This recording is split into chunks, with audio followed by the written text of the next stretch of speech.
All of God's prophets came with miracles, signs of God's existence, to prove they were sent by God. Islam defines a miracle as an extraordinary act or event that goes against the laws of nature. It can only come through the direct intervention and will of God. Miracles are not magic, which by definition are only tricks or illusions.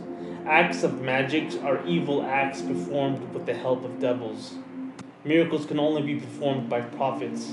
Past prophets were supported with them as irrefutable evidence, providing that their prophethood was in fact a matter of truth.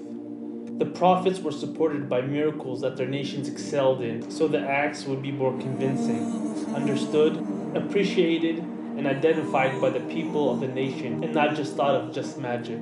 For instance, the people of Egypt excelled in magic and sorcery, and felt that they have reached the pinnacle of these evil acts, as they often were in contact with the evil spirits to play illusions on people. Thus, God provided Prophet Moses types of miracles that were related to illusions, such as the power to transform his staff into a snake right before his people.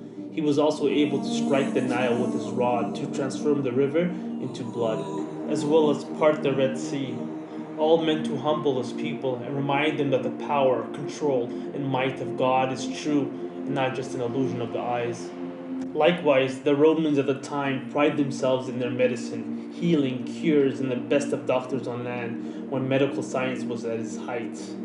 Thus, God sent down Prophet Jesus with several miracles, all coming from this nature, which could not be justified by medical science. These miracles include the miraculous birth of Prophet Jesus of a virgin. Additionally, Prophet Jesus was able to heal lepers, cure the blind, and resurrect the dead, all with the permission and will of God. Past prophets had miracles one can only see if they lived in that time to witness it. After the prophets died, their miracles turned into stories that can only be narrated and witnessed by the following generations. For instance, for someone that witnessed Prophet Moses transform his staff into a snake, or someone that saw Prophet Jesus give life to a dead person with the permission of God, can only share it with his children, and his children can narrate it to their children, and so forth. However, for the generations that were not alive or present to witness the miracles, they became only stories to them. All previous miracles were limited to its time and place. However, for our nation, God has provided our Prophet Muhammad's miracle, the Holy Quran, to be a witness by everyone for all upcoming generations. The miracle is as convincing now as it was when it was first revealed. The proofs and arguments of the Quran is as convincing and relevant as it was when it first was revealed 1400 years ago. The Quran is a miracle for the eyes to see and the ears to hear. Since the Quran is the final book to mankind, it had to outlive Prophet Muhammad, so it was audible. In the time of Prophet Muhammad, the Arabs, although predominantly unlettered, were masters of the spoken word. They were people that excelled in the art of eloquence and knowledge. Their poetry and spoken word was considered a model of literary excellence, and they valued spoken word and speech. Thus, God revealed to his final nation the best and the most eloquent of all speeches, the Holy Quran, which left the people of Prophet Muhammad astounded in terms of eloquence and in other terms. The book was revealed to a prophet who was unlettered, unable to read, write, or calculate, to prove to the people his prophet was not the author. Billions of people since the advent of this miracle have witnessed it, believed in it due to its miraculous nature, in terms of its style, content, and spiritual uplifting. The Holy Quran mentions recounted stories of previous nations that were sent down prophets and messengers to convey God's message. But the people rejected, disobeyed, and denied the truth. God states, "And nothing has prevented us from sending signs except the former peoples denied them." Between Prophet Adam and Prophet Noah were 10 centuries. Amongst the people of that time were righteous individuals that obeyed the laws taught by Prophet Adam and worshiped God accordingly. As time passed, people started to veer away from the remembrance of God. Certain righteous men amongst them would remind the people of their obligations to God. Later, the righteous men began to die, and Satan, the enemy of mankind, came whispering to the people who had looked up to these righteous individuals, putting thoughts into their minds in his sly, deceptive ways, inspiring the people to erect statues in their memory as a way to remember to worship God. After these statues were built across the land, Satan later came back to the people who had forgotten the reason why these statues were constructed. Satan then suggested to the people to worship the statues directly. He told them that these statues had been worshipped by their forefathers. Out of these people's ignorance, idol worshipping started.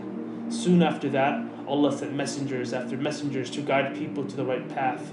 God stated in the Quran, Satan had overcome them and made them forget the remembrance of Allah.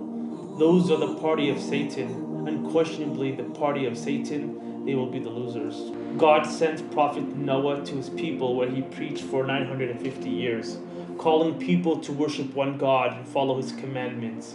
But only a few people believed in him. His people denied, mocked him, and stated that he is nothing special, but another human being amongst them. Noah agreed that he was only human, but he was sent from God with a clear warning. After the denial, God instructed Noah to build an ark and to construct the ship under our observation and our inspiration, and do not address me concerning these who have wronged. Indeed, they are to be drowned. As he was building the ark, his people accused him of being a madman for building a ship made of planks and nails on land, nowhere near any body of water. Soon water started to gush from the earth and fall from the sky.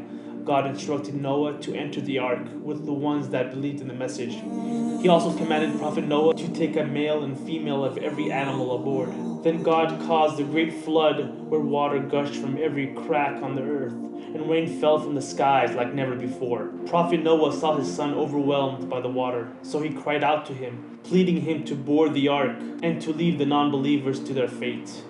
However, his son was thinking in terms of this worldly life and did not rely on the trust in the word of God. He replied to his dad that he would take himself to a mountain where the waves could not reach. Prophet Noah pled with his son, saying, "There is no protector today from the decree of God, except from those who he has mercy." His son refused. God then stated, "O earth, swallow your water, and O sky, withhold your rain." And the water subsided, and the matter was accomplished, and the ship came to rest on Mount Judy. And it was said, "Away with the wrongdoing people." Soon his son was drowned. He was drowned with the disbeliever and Noah's wife, who also disbelieved. The flood had cleansed the earth from idol worshippers and disbelievers. Not a single person who had disbelieved in God remained on earth. The ship remains intact upon Judy right until today. An archaeological study found the 500-foot-long boat-shaped formation atop Mount Judy. God left it as a sign for mankind. Prophet Hud, Hebrew in English, was sent to an ancient tribe called Ad, who are believed to have been positioned in an area of curved sand hills of Oman and Yemen. They worship idols as gods, which they believed would provide them happiness and wealth and protect them from evil, harm, and all catastrophes. The people of Prophet Hud were very tall, strong, and well built. They were arrogant people who would boast and tyrannize people with their huge size. According to the Quran, they would say, "Who is greater than us in strength?" They were known to build lofty towers. Thus, the area became known as the land of 1,000 pillars, since God blessed them with fertile land and abundant agriculture, many children, and an ample supply of livestock and easy access to water resources. They mistakenly understood the purpose of life was to accumulate wealth, prestige, and live in luxury. Prophet Hud would command them to fear God and to be righteous. According to the Quran, Prophet Hud would say to his people, "O my people, worship Allah. You have no deity other than Him. You are not but inventors of falsehood." Their prophet advised them to seek God's forgiveness for their heedlessness and arrogance, and advised them that if they seek forgiveness, God will increase them in power, strength, and wealth. According to the Quran, Prophet Hud would state, "And O my people, ask forgiveness of your Lord, and then repent to Him. He will send rain from the sky upon in showers and increase you in strength, added to your strength. And do not turn away, being criminals." However, they proudly saw themselves as the most powerful nation in existence. They rejected their prophet's message, believing after death their bodies would decay to dust and be swept away by the wind. With their hearts and minds filled with the accumulation of this world, they would say to their prophet, "Why did God choose you when you are no different than the rest of us? You eat and drink like the rest of us." Prophet Hud's people arrogantly stated, Have you come in order to turn us away from our gods? Then bring upon us the calamity which you are threatening us with, if you are telling the truth.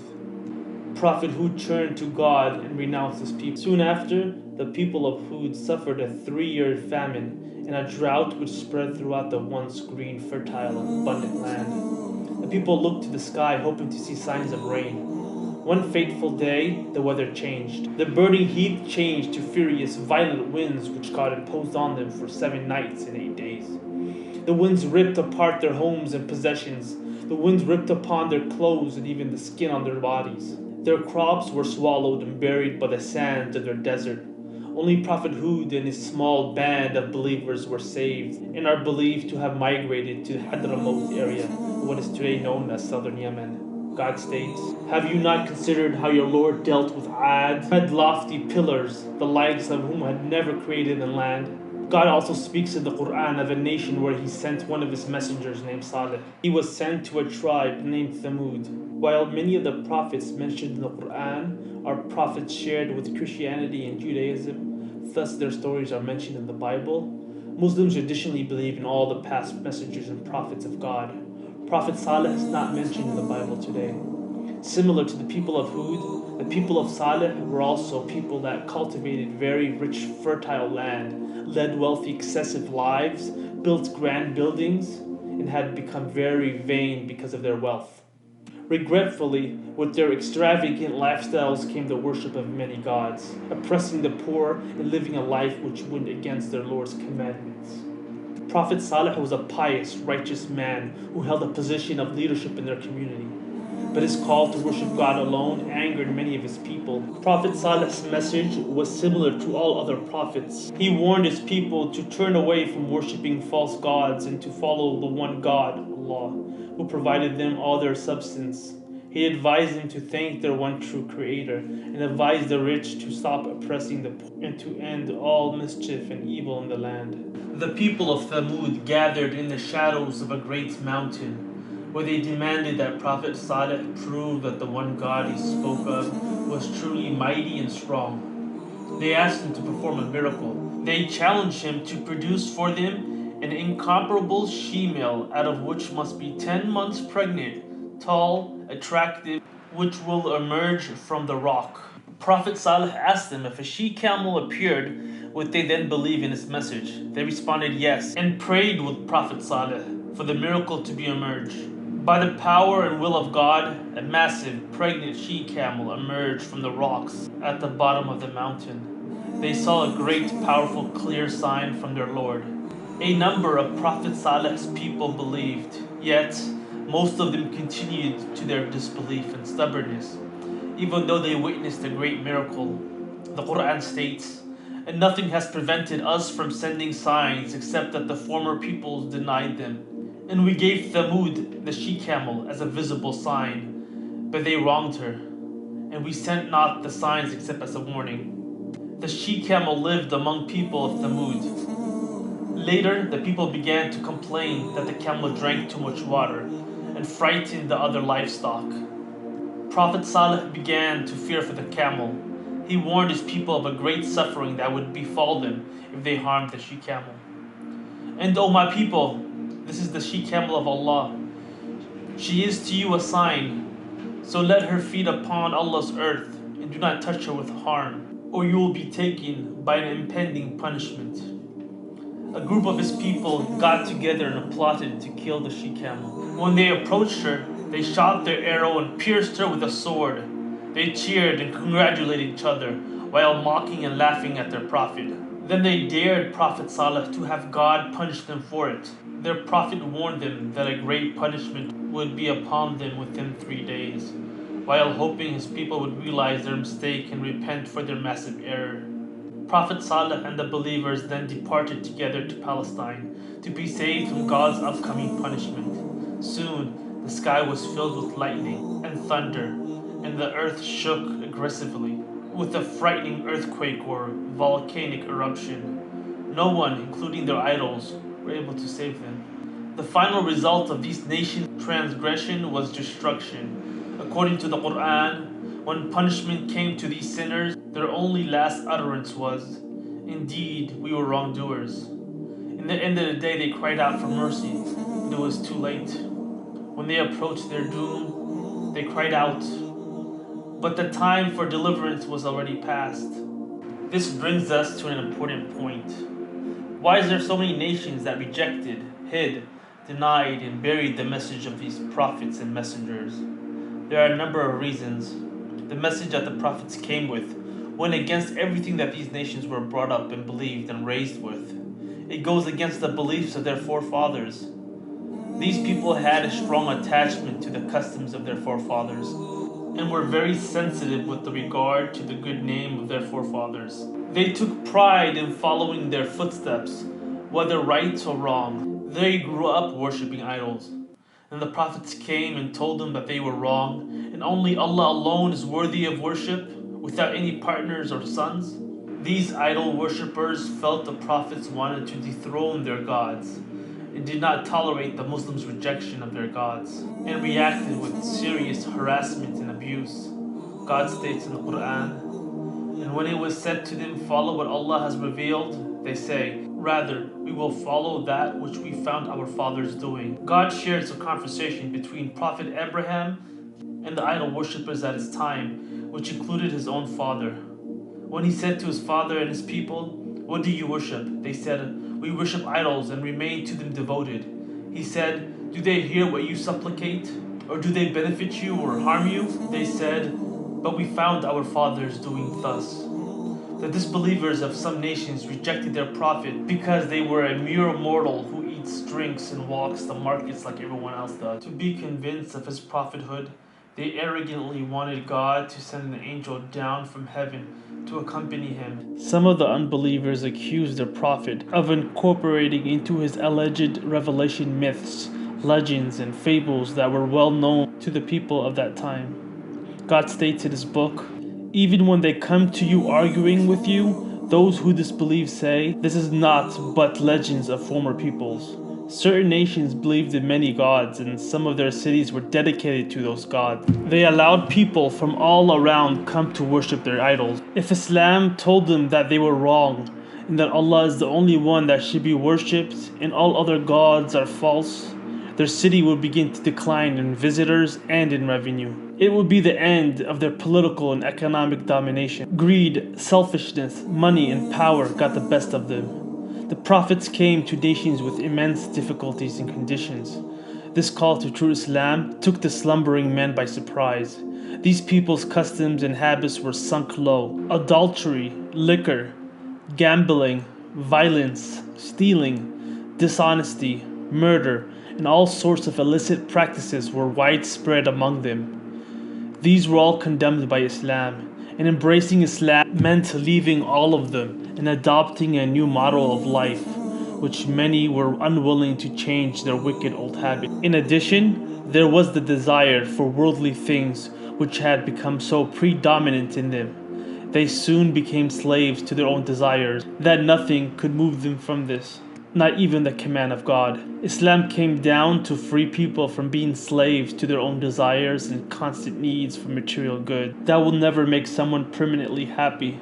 Certain number of these nations contained proud and arrogant people that did not consider anyone else his or her equal. Slaves were practically looked down upon and were wrongfully treated.